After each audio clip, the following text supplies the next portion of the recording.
Tag, Jessie Monk here. I'm calling from Berlin, and I'm the author of Conversations with Berlin. Video conference for me was actually really perfect because I'm based here in Berlin, and actually I don't have much of an interplay with the theatre industry here. I'm more doing music, so I don't know if I actually would have ever got to workshop this play in a traditional workshop format. It was so beautiful to have the Australian industry in my little telephone. And also Taryn, who played Jessie, lives in England. So we were able to kind of facilitate that meeting point for people all over the world, and that was really cool. I think the play also really benefited from the Australian mind and consciousness and intellect and humour. I'm really thankful for this kind of opportunity that video conferencing made to have a global collaboration.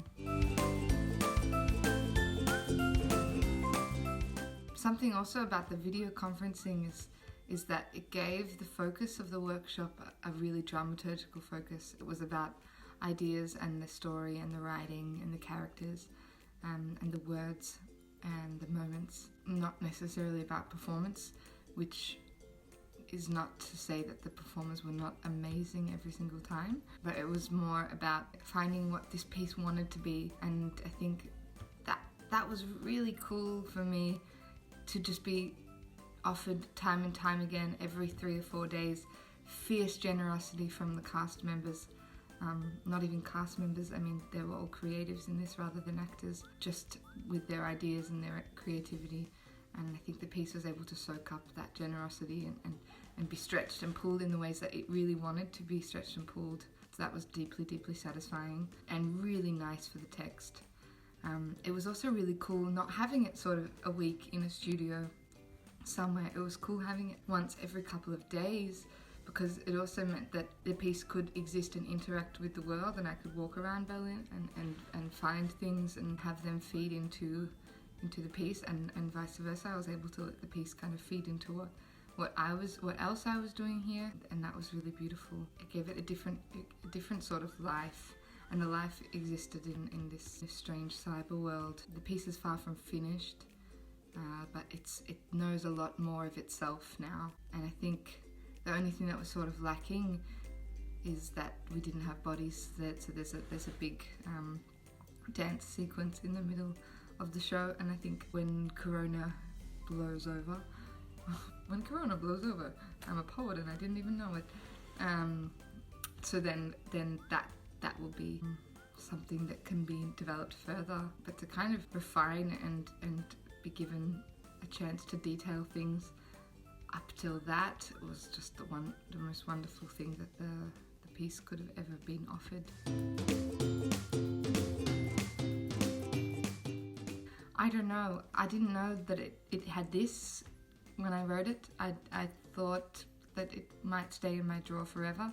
So I guess it's gonna go back in the drawer and wait for that next invitation that says Conversations with Berlin, come back out, which I'm sure will come. Maybe come when people can touch each other or something. I don't know.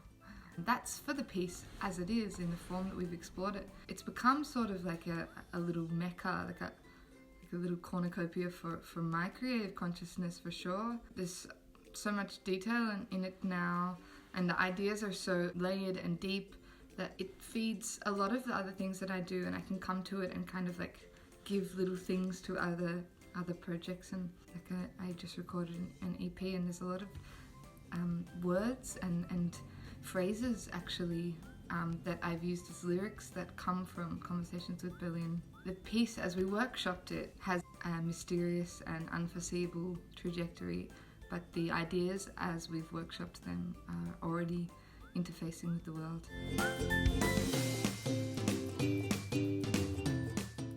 The last thing I'd like to say is big thank you to the team that worked on it. So that's Taryn, Mike, Lily, Jess, Brandon, Zach, and Christian. Thank you so much. Really, it was really, really nice to work with you all. Thank you to Zofia for planting the little seed that was Conversations with Berlin. Thank you to James for organising this whole big show down. I think it's the most wonderful use of creativity and power and energy and strength that we could have asked for at this time, and I'm so thankful to have been part of it. So, gute Nacht, schönen Tag, tschüss, bis später.